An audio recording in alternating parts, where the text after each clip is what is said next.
Halo semuanya, selamat datang di channel Himpunan Computer Science Binus Online atau Himkom Sibion, di mana kita akan belajar Python dasar dari nol hingga ke konsep yang cukup penting, yaitu OP atau Object Oriented Programming dalam satu video. Tutorial ini dibuat untuk orang-orang yang bingung harus mulai belajar Python dari mana dan akan sangat cocok jika kalian merupakan bagian dari Binus Online. Akan sangat cocok juga untuk kalian yang sudah terbiasa dengan programming dan ingin coba belajar Python dalam satu video, atau hanya untuk refresh pemahaman soal Python kalian. Oke, sebelum kita mulai atau masuk ke baris kode pertama, ada baiknya kita kenal singkat dulu dengan Python. Python diciptakan oleh Guido van Rossum dengan satu filosofi utama, yaitu kode harus mudah dibaca dan ditulis. Inilah alasan kenapa Python sangat ramah untuk pemula. Selain itu, kelebihan Python adalah sangat serbaguna, bisa untuk membuat website, menganalisa data, kecerdasan buatan atau artificial intelligence, dan otomatisasi.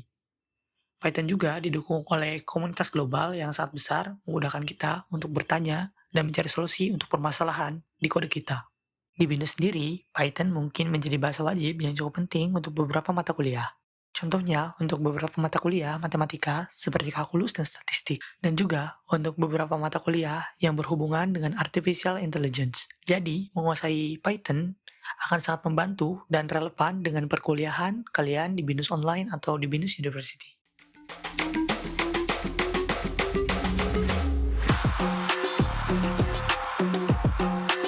Oke, mungkin cukup untuk pengenalannya dan kita akan langsung masuk ke tutorial, di mana semua materi di sini kalian bisa akses di repositori saya, yaitu di link berikut atau kalian bisa cek di deskripsi video.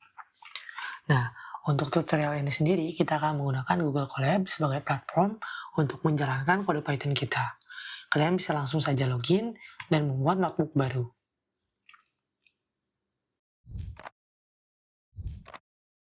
Nah, setelah membuat notebook baru, tampilannya akan jadi seperti ini. Hal pertama yang akan kita lakukan sebelum masuk ke teori dan hal-hal lainnya di Python, kita akan melakukan sebuah tradisi yang biasanya dilakukan oleh programmer ketika mempelajari bahasa pemrograman baru. Nah, pada baris ini kita akan menuliskan print, lalu diikuti dengan tanda kurung setelah kata print, di mana ini adalah tempat untuk menyimpan data yang akan ditampilkan. Data yang akan kita tampilkan adalah sebuah teks atau biasa disebut string dalam pemrograman. Nah, untuk teks sendiri harus diapit dalam tanda kutip. Bisa menggunakan tanda kutip 1 seperti ini atau tanda kutip 2 seperti ini. Nah, kita akan tulis hello world di sini. Dan untuk memunculkan atau menjalankan code-nya, kita bisa menggunakan tombol play di sini.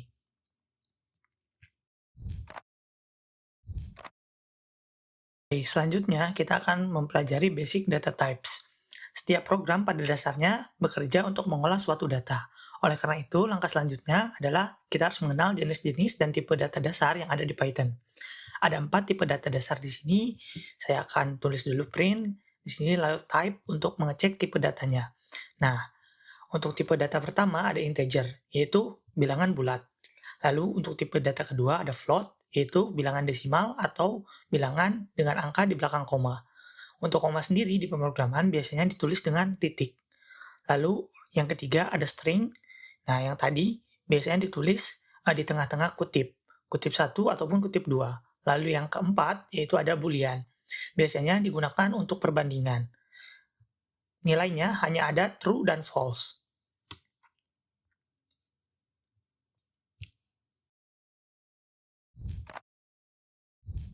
Hal selanjutnya yang akan kita pelajari adalah salah satu konsep paling fundamental dalam pemrograman, yaitu membuat suatu variabel. Variabel memungkinkan kita untuk menyimpan data, memberinya nama, dan menggunakannya kembali di berbagai bagian program kita. Nah, di sini saya punya contoh, misal saya membuat variabel dengan nama umur, diikuti dengan sama dengan untuk memasukkan value-nya, lalu di kanannya kita masukkan value integer yaitu 25. Nah, kita coba print di sini umur. Nah, hasilnya adalah 25. Nah, kotak dari penyimpanan ini atau tadi variabel ini bisa kita ubah nilainya. Misal kita akan ubah umur ini menjadi 26. Nah, ketika kita print ulang, dia akan muncul 26. Untuk penamaan variabel sendiri, jika ingin menamainya lebih dari satu kata, maka kita memisahkannya tidak dengan spasi, tapi dengan underscore.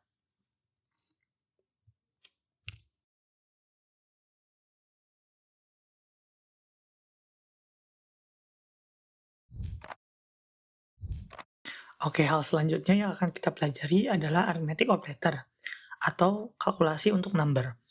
Nah, di sini ada beberapa hal yang mungkin sudah kalian tahu penulisannya ya. Di sini penjumlahan itu sama seperti matematika yang kita pelajari di sekolah menggunakan operator plus seperti ini. Lalu pengurangan pun sama menggunakan operator minus. Nah, tapi untuk perkalian dan pembagian ini penulisannya agak berbeda di pemrograman. Perkalian kita menggunakan bintang, tidak menggunakan X atau kali. Lalu untuk pembagian kita tidak menggunakan titik dua, tapi menggunakan slash atau garis miring. Nah, lalu jika kita ingin menggunakan operator pangkat, kita bisa menuliskan bintang dua kali seperti ini. Ini artinya 15 pangkat 4. Lalu ada dua hal lainnya yang mungkin kalian bertemukan di pemrograman. Di sini ada pembagian bulat, lalu ada modulus atau sisa bagi. Nah, cara kerjanya seperti ini. Misalnya, kalian punya 15 potong pizza untuk 4 orang. Nah, jika kalian menuliskan slash 2 kali seperti ini, maka hasilnya adalah 3. Dikarenakan 4 orang tadi akan menerima 3 pizza secara utuh. Lalu yang selanjutnya adalah modulus, di mana modulus ini cara kerjanya seperti ini. Misalnya, kita punya 15 modulus 4. Nah, 15 ini akan dikurangi terus-menerus sampai tidak bisa dikurangi lagi. Nah, contoh, 15 kurangi 4 adalah 11, 11 kurangi 4 adalah 7, dan 7 dikurangi 4 adalah 3, 3 dikurangi 4 tidak bisa, lalu hasilnya maka akan menjadi 3.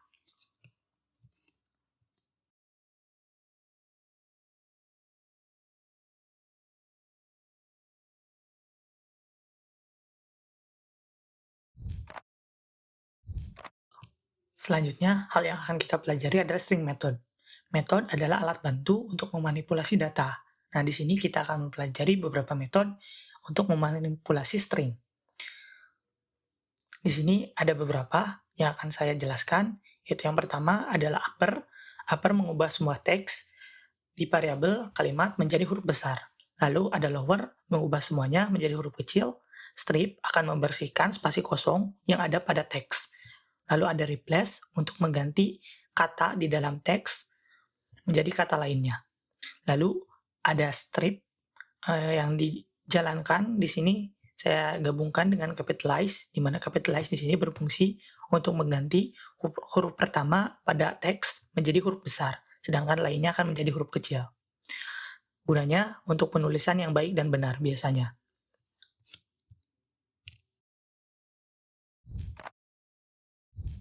Oke, hal selanjutnya yang akan kita pelajari adalah string. Nah, untuk penulisan teks sendiri, kita bisa menulis di Python ini seperti ini.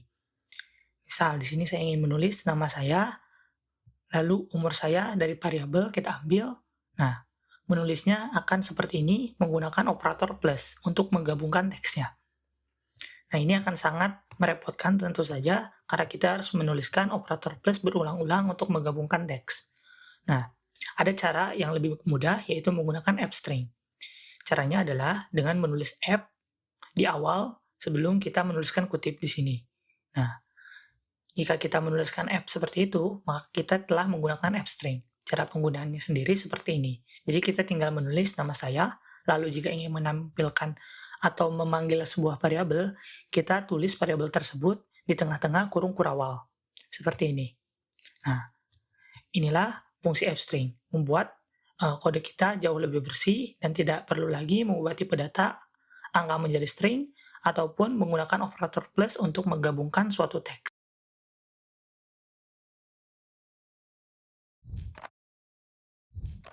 Nah, program yang kita buat sejauh ini itu berjalan hingga akhir tanpa interupsi dari user atau belum interaktif. Jadi semua hal yang kita tampilkan itu berdasarkan apa yang kita inginkan, bukan yang user inginkan. Untuk membuat program kita interaktif, kita bisa menggunakan fungsi input. Nah, di sini cara kerjanya seperti ini. Kita tinggal tulis saja input, lalu kurung buka dan kurung tutup. Di tengahnya adalah teks yang ingin ditampilkan untuk informasi ke user. Misal, di sini saya tulis siapa nama Anda. Nah, lalu user akan mengisi nama mereka dan pada akhirnya nama yang mereka input tersebut akan kita masukkan ke dalam variabel. Nah, di sini kita coba tampilkan halo nama. Nah, ini berlaku juga untuk tipe data lainnya. Misal kita di sini ingin hasilnya adalah integer untuk nanti dilakukan operasi aritmetik. Oke, di sini kita buat sebuah variabel yaitu tahun lahir STR, lalu kita input. Nah, di sini agar dia bisa dilakukan operasi aritmetik yaitu pengurangan, kita harus ubah dulu si variabel tadi menjadi integer dengan cara seperti ini. Integer lalu masukkan nama variabelnya. Nah, barulah dia bisa dilakukan operasi aritmetik. Lalu kita tampilkan di print seperti ini.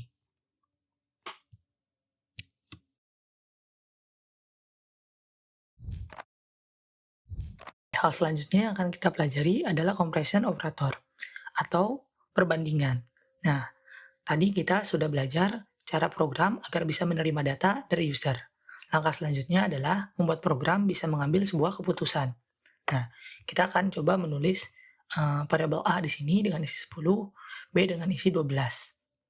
Lalu kita akan menulis beberapa operator perbandingan di sini. Di sini saya akan menulis beberapa, yaitu yang pertama adalah saya ingin membandingkan A apakah sama dengan B. Lalu yang kedua adalah A apakah tidak sama dengan B. Lalu yang ketiga, A lebih besar dari B. Lalu yang keempat, A kurang dari B. Lalu yang kelima, A lebih besar sama dengan dari B. Lalu yang keenam adalah A kurang dari sama dengan dari B. Nah, beberapa operator di sini mungkin sudah kalian kenali di matematika sebelumnya, seperti lebih besar dan kurang dari. Nah, kenapa di sini sama dengannya 2 kali? Karena jika sama dengannya sekali, itu adalah untuk memasukkan value ke sebelah kiri. Jadi, untuk perbandingan memang menggunakan sama dengannya 2 kali seperti ini. Jika sama dengannya 1 kali ditulis seperti ini, maka B akan dimasukkan ke A. Seperti penulisan variabel di atas. A sama dengan 10. Artinya 10 dimasukkan ke variabel A. Jadi memang perbandingan harus menggunakan sama dengannya 2 kali seperti ini. Lalu untuk tanda seru ini artinya itu dalam pemrograman itu tidak. Jadi dibacanya seperti ini, A tidak sama dengan B. Seperti itu. Nah, hasil dari perbandingan ini akan boolean, yaitu antara true ataupun false.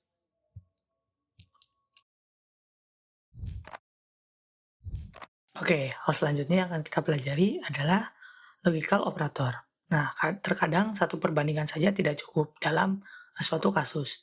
Misal, untuk menaiki wahana tertentu, kita membutuhkan seorang itu tinggi badannya 160 dan umurnya kira-kira minimal 12. Nah, tentu kita butuh 2 perbandingan di situ. Nah, di sini saya akan contohkan ada 3 logical operator dasar yang harus kalian ketahui. Yang pertama adalah AND akan menghasilkan true jika kedua kondisinya terpenuhi. Di sini, pada contoh saya, jika umurnya lebih dari 17 dan memiliki SIM, maka hasilnya akan true. Lalu, di sini ada OR, di mana jika salah satunya true, maka kondisinya akan langsung terpenuhi atau jadi true. Nah, di sini ada contohnya juga, misal nilai ujian lebih dari 70, lalu nilai absensi lebih dari 75, jika salah satunya true, maka nilainya akan menjadi lulus.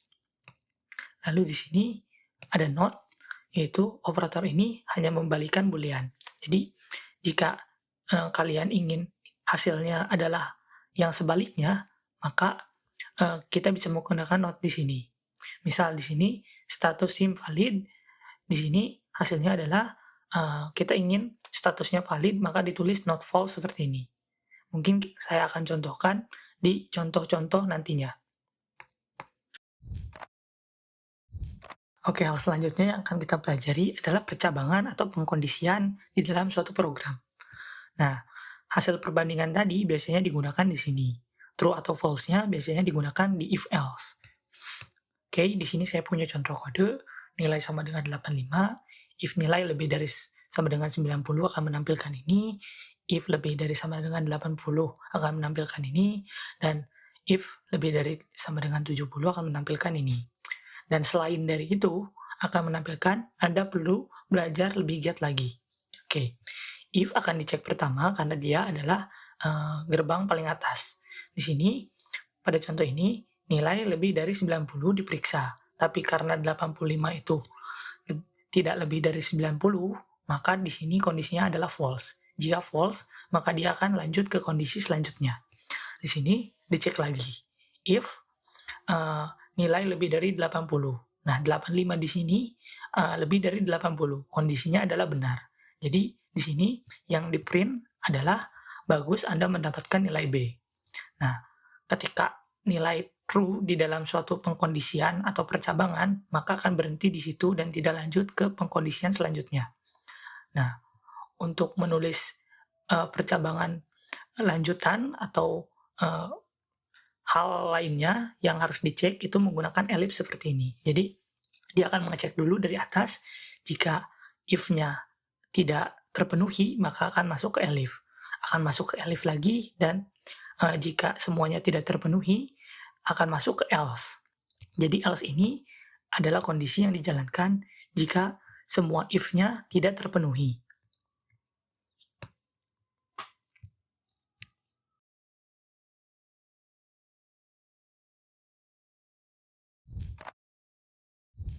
Oke, hal selanjutnya yang akan kita pelajari adalah pengulangan atau looping.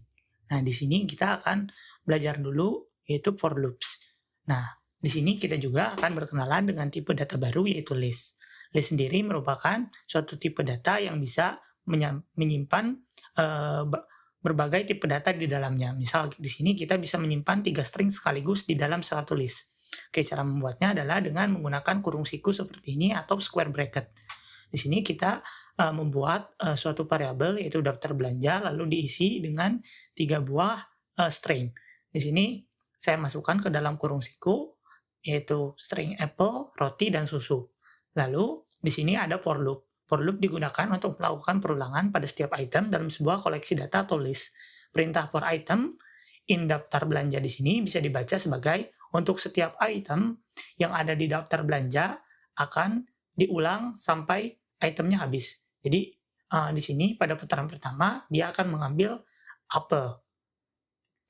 Lalu dia akan memprint apel tersebut, lalu akan lanjut ke item selanjutnya yaitu roti.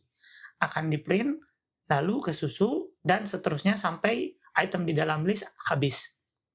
Nah, proses ini akan berlanjut terus jika kita menambahkan banyak data lagi di sini. Misal kita menambahkan 5 string ke dalam sini. Oke. Nah, di sini dia akan diulang sebanyak 5 kali sampai item di dalam listnya itu habis. Lalu setelah habis dia akan menjalankan kode di baris selanjutnya. Nah, di sini dia akan print selesai belanja.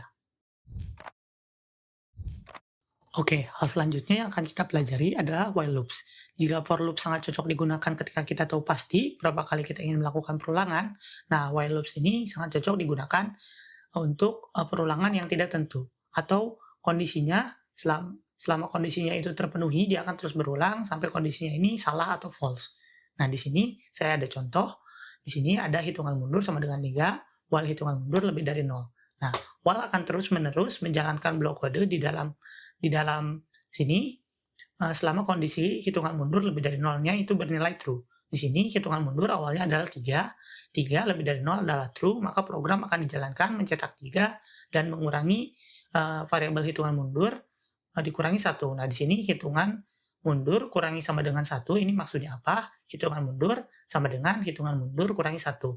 Nah, jadi yang awalnya 3 itu akan menjadi 2. Lalu setelah itu program akan kembali ke atas, kondisi 2 lebih dari 0 adalah true, maka dia akan masuk lagi dan mencetak 2, lalu dikurangi 1 lagi.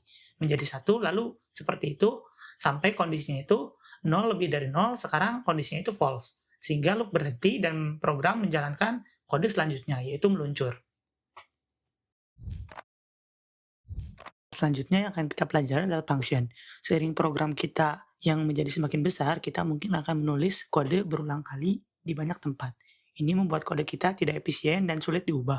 Untuk mengatasi ini, kita bisa membungkus logika tertentu ke dalam sebuah alat yang bisa digunakan kembali, yang bernama function. Nah, sebenarnya kita sudah menggunakan function sebelumnya, seperti print, untuk menampilkan. Nah, jadi function ini punya tujuan tertentu. Misal di sini saya ingin membuat sebuah function untuk menyapa seseorang, di mana di sini saya akan membuat template, di mana dia akan menampilkan nama dari input user dan ditampilkan halo namanya, lalu selamat datang. Nah, untuk membuat function, kita bisa membuatnya dengan menuliskan def, lalu no function-nya, lalu kurung buka, kurung tutup. Di dalam kurung buka dan kurung tutup ini adalah variabel. Nah, variabel yang akan digunakan di function ini, di mana digunakan untuk berbagai hal dan untuk uh, tujuan-tujuan tertentu, bisa ingin dimanipulasi dulu, seperti yang saya lakukan di sini, saya menyimpannya di sebuah function print, lalu ditampilkan bersama halo, nama, selamat datang. Nah, lalu di sini saya contoh selanjutnya lagi, misal di sini saya definisikan hitung luas persegi, kurung buka dan kurung tutup, nama variabelnya adalah sisi. Lalu, nah, kita tambahkan di depan kurung tutup ini titik 2 ya. Nah, lalu di dalam function-nya, di sini saya ingin sisinya ini dikali sisi lagi untuk menghasilkan luas persegi. Nah, cara memanggilnya sendiri sama seperti memanggil print sebelumnya. Di sini tinggal tulis saja function yang sudah kita buat, sapa, lalu masukkan value ke dalamnya.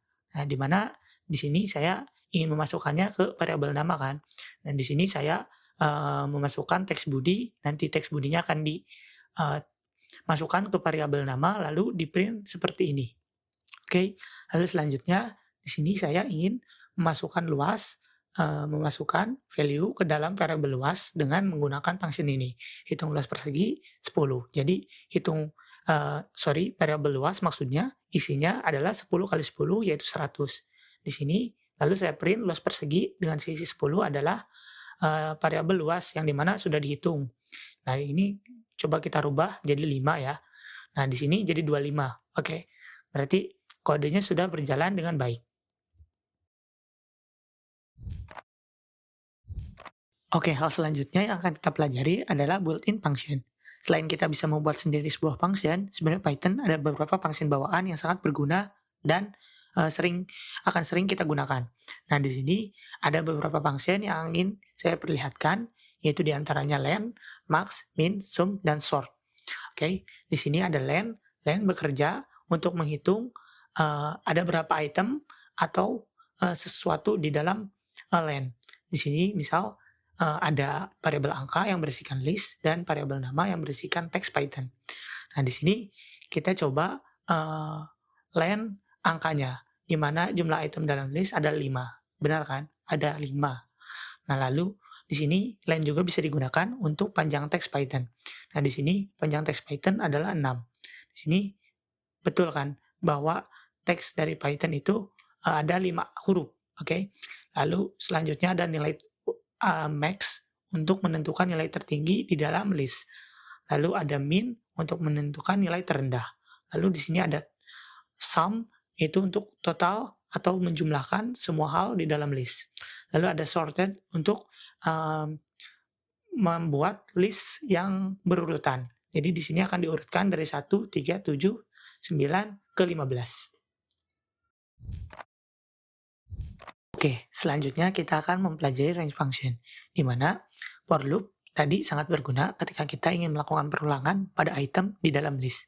Namun seringkali kita hanya ingin menjalankan sebuah blok kode sebanyak jumlah tertentu tanpa membuat list terlebih dahulu, misalnya 5 kali. Di sini saya ada contohnya. Di sini untuk mengulang sesuatu 5 kali, kita bisa menulisnya dengan for i in range 5. Nah, pada contoh pertama saya ini, kita meminta mesin untuk mengeluarkan kode sebanyak 5 kali. Yang dimana di sini dibacanya itu seperti ini, kita mulai dari indeks 0 dan berhenti sebelum 5. Nah, makanya yang ditampilkan di sini adalah 0, 1, 2, 3, dan 4. Karena biasanya di pemrograman itu kita menghitung mulai dari angka 0. Oke, lalu contoh kedua, di sini ada range 2,7, di mana parameter kedua ini itu berhenti di mana. Jadi ketika kita menuliskan range 2,7 artinya itu kita memulai dari angka 2 dan berhenti sebelum angka 7. Nah, jadi angka 7-nya ini tidak di-include ya, karena ini sebelum angka 7.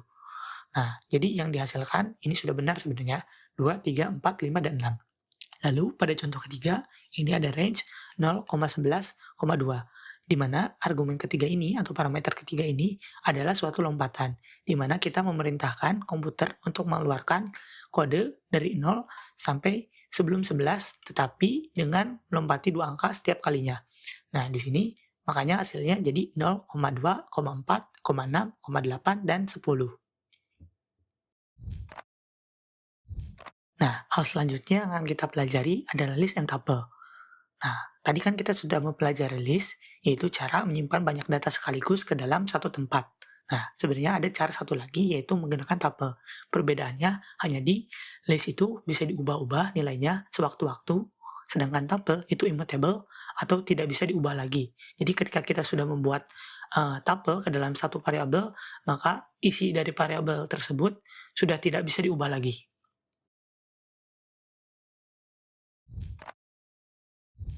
Oke, hal selanjutnya yang akan kita pelajari adalah dictionary. Nah, tadi kan kita bisa menyimpan banyak data dengan list dan tuple, di mana list dan tuple ini digunakan untuk menyimpan banyak data, tapi tidak bisa ditandai. Misal, kita ingin menampilkan sebuah nama di dalam suatu list, di mana yang ingin kita panggil adalah nama, lalu yang muncul adalah nama saya, misal Rivaldi gitu. Nah, disinilah dictionary digunakan. Di sini kita bisa membuat dictionary dengan cara menggunakan kurung kurawal dan kurung tutup seperti ini, lalu kita ke bawah, lalu kita membuat key-nya atau hal yang akan dipanggil nantinya, lalu value-nya. Jadi ini seperti membuat sebuah variabel di dalam variabel. Misal, di sini saya ingin membuat key nama, lalu diisi dengan value Rivaldi. Lalu key name dengan value 1, 2, 3, 4, 5 dan jurusan teknik informatika. Nah, di sini kita memanggilnya dengan cara seperti ini. Kita gunakan print di sini untuk menampilkan dulu, lalu saya akan menuliskan teks nama, lalu cara memanggilnya adalah panggil variabelnya, lalu kurung siku seperti ini, lalu panggil key-nya seperti ini. Nah, di sini yang tampil otomatis akan value-nya, yaitu Rivaldi. Oke. Nah, contoh lainnya, misal kita ingin menambahkan data baru ke dalam variabel ini. Nah, caranya untuk menambahkan data baru adalah seperti ini. Misal kita tulis nama variabelnya, lalu kurung buka, kurung siku. Nah, ini kita masukkan nama key-nya. Lalu value dari key baru tersebut. Nah, jika kita panggil seperti ini, tanpa menggunakan kurung buka dan kurung tutup siku, sorry. Nah, di sini yang akan muncul adalah semuanya. Nah, jadi seperti itulah cara menggunakan dictionary. Oh iya, mungkin contoh lainnya itu dictionary juga data yang sudah ada di sini itu bisa diubah ya. Caranya adalah menuliskan nama variabelnya sama seperti sebelumnya, lalu key-nya, lalu kalian tinggal ubah saja di kanan ini value barunya. Nah, ketika ditampilkan, maka value-nya akan otomatis terubah.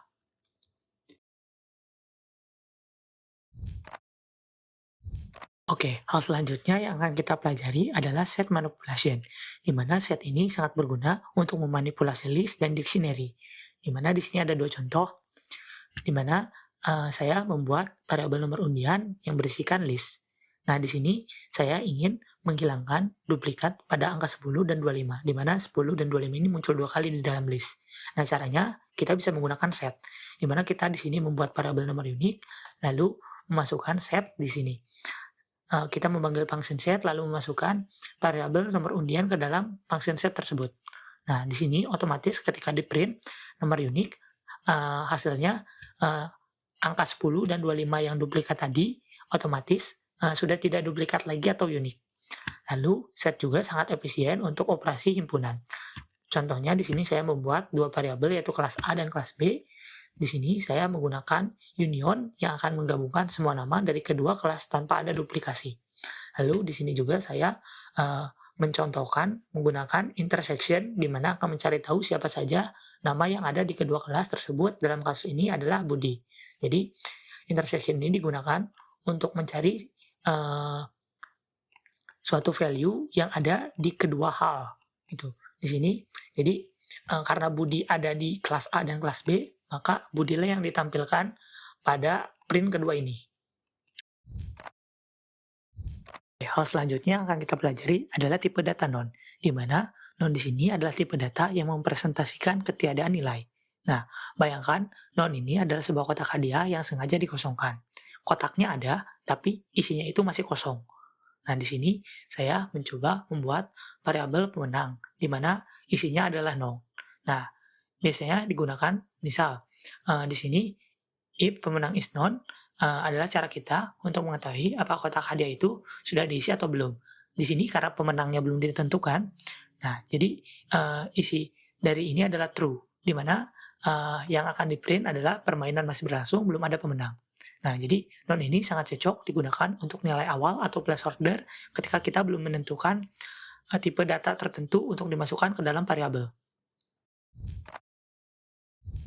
Nah, seiring berjalannya waktu, mungkin Anda akan sering mendengar istilah Pythonic, di mana Pythonic ini artinya menulis kode dengan cara yang efisien, mudah dibaca, dan khas sekali dengan Python. Nah, salah satu contoh terbaik dari kode Pythonic adalah comprehension. Nah, cara menulisnya adalah seperti ini.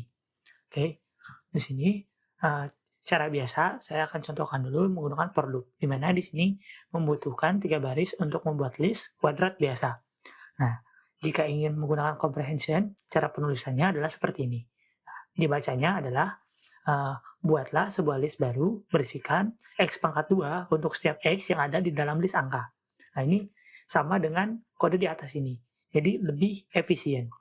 Hal yang sama berlaku untuk dictionary comprehension, di mana di sini akan saya contohkan, di mana di sini ada skor murid, kita membacanya sebagai buatlah dictionary baru dengan nama sebagai kunci dan 0 sebagai nilainya untuk setiap nama yang ada di dalam nama murid. Nah, bayangkan comprehension ini seperti mesin perakit otomatis.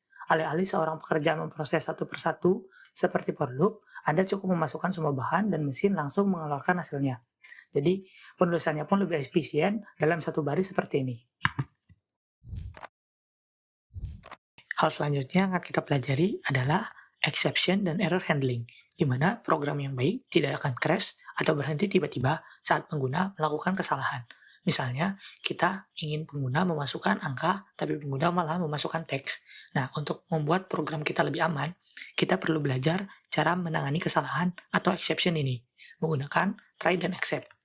Nah, kita bisa menempatkan kode yang berpotensi menimbulkan error di dalam try. Nah, lalu di sini saya melakukan suatu contoh di mana di sini saya ingin pengguna menginput suatu angka. Jadi saya di sini melakukan input di sini, lalu input tersebut dibungkus ke dalam int untuk membuatnya menjadi angka. Nah, di sini error terjadi jika pengguna memasukkan teks. Nah, untuk menghandle errornya, kita harus tentukan dulu error apa yang akan kita handle.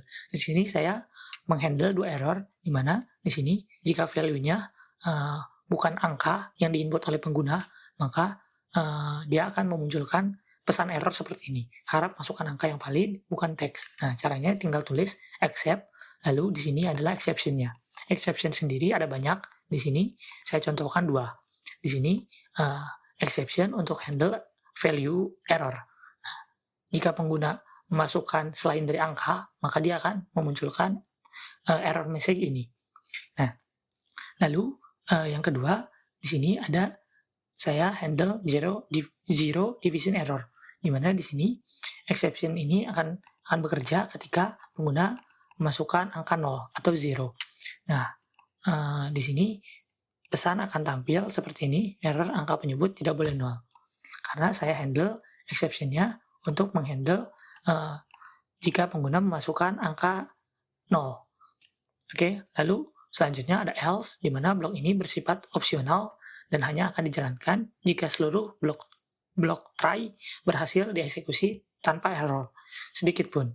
Lalu di sini ada finally, di mana blok ini akan selalu dijalankan di akhir, tidak peduli apakah terjadi error atau tidak. Jadi akan selalu di print blok kalkulasi selesai.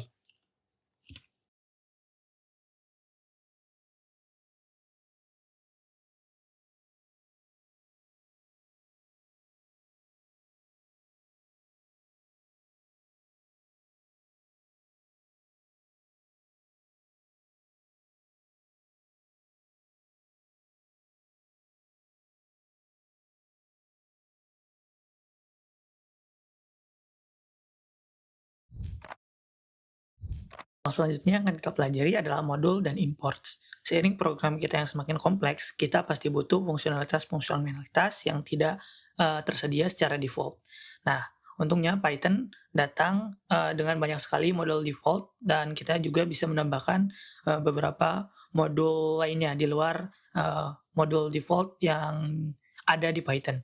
Nah, di sini ada beberapa modul yang akan saya perlihatkan. Jadi modul itu seperti suatu kotak alat yang isinya itu alat siap pakai. Misal di dalam kotak itu ada suatu meteran yang dimana bisa langsung digunakan untuk menghitung panjang dan lebar suatu hal.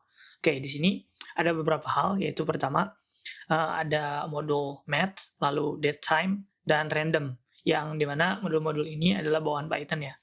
Nah, di sini saya ada contoh penggunaannya, di mana di sini saya ingin menghitung akar kuadrat dari 16 menggunakan modul math ini. Lalu di sini juga saya ingin langsung mendapatkan nilai pi. Jadi tidak perlu buat lagi variabel pi seperti yang sebelumnya. Lalu di sini saya juga ada contoh menggunakan modul datetime, di mana di sini adalah untuk mendapatkan waktu saat ini. Lalu yang contoh lainnya di sini saya menggunakan modul random untuk mengacak angka dari 1 sampai 10. Oke. Oke, hal selanjutnya yang akan kita pelajari adalah Object Oriented Programming atau biasa disebut OOP, di mana OOP secara sederhana adalah cara untuk mengorganisir kode ke dalam objek-objek tertentu, di mana objek-objek ini bisa dianalogikan sebagai benda nyata di dunia kita gitu. Nah, untuk lebih jelasnya dan agar tidak bingung, mungkin akan saya contohkan, di mana di sini ada beberapa konsep OOP yang harus kalian ketahui, di mana yang pertama ini ada suatu kelas. Nah, kelas ini seperti suatu blueprint atau rancangan untuk objek tertentu. Misal, untuk membuat sebuah mobil, kita itu pasti perlu beberapa ciri-ciri dan fungsionalitas yang ada di mobil tersebut. Nah, misal mobil ini punya merek dan suatu warna. Nah, merek dan warna ini atau ciri-ciri ini biasa disebut dengan atribut di dalam pemrograman. Nah, untuk membuat objek, ini kita bisa menggunakan rancangan atau blueprint dari yang kita buat sebelumnya, yaitu kelas. Nah, di sini, jadi objek nyata mobilnya itu kita buat dari rancangan yang tersedia. Di sini kita buat, misal, saya ingin membuat mobil Ana, di mana mereknya adalah Binus dan warnanya adalah merah. Lalu kita membuat di sini mobil Budi, misal sama mereknya itu Binus, tapi warnanya sekarang hitam. Nah, sekarang kita punya dua objek mobil. Nah, kalau dibayangkan, ini mobil nyatanya, kalau kelas tadi itu cuman rancangannya aja, seperti itu. Nah, di sini kita juga bisa mengakses ciri-ciri atau atribut tadi dari si mobil atau objeknya. Objek yang sudah kita buat di sini kita coba print dua-duanya. Di sini mobil Budi itu warnanya apa, lalu mobil Ana ini warnanya apa. Nah, ini warnanya sudah berbeda ya. Nah, mungkin kalian tadi akan cukup bingung ya dengan OOP ini, di mana objek ini mungkin terlihat seperti dictionary. Nah, perbedaannya itu seperti apa? Nah, dictionary itu kalau dianalogikan itu seperti tadi seperti suatu tas belanja di mana kita bebas memasukkan barang apa saja ke dalamnya. Nah, satu tas ini bisa berisi banyak hal gitu. Bisa ada sayur, bisa ada buah. Lalu tas lainnya ini bisa berisikan banyak hal juga. Misal ada buku, ada pensil, tidak aturan yang spesifik seperti itu. Sedangkan objek ini dibuat berdasarkan aturan yang sudah tersedia, atau tadi kita membuat rancangannya dulu, jadi tidak bisa keluar dari rancangan yang sudah dibuat seperti itu. Mungkin cukup sekian untuk tutorial ini, di mana tadi kita sudah belajar fondasi-fondasi penting dalam bahasa pemrograman Python, dari menulis Hello World sampai belajar ke konsep dasar dari Object Oriented Programming, di mana semua konsep ini akan jauh lebih mudah jika kalian coba praktek terus-menerus. Terima kasih telah belajar bersama hingga akhir video ini. Jika materi ini bermanfaat, jangan lupa untuk like dan subscribe. Mohon maaf jika ada kesalahan dalam kata atau penjelasan, dan sampai jumpa lagi di video-video selanjutnya dari channel Himpunan Himkom Sibion.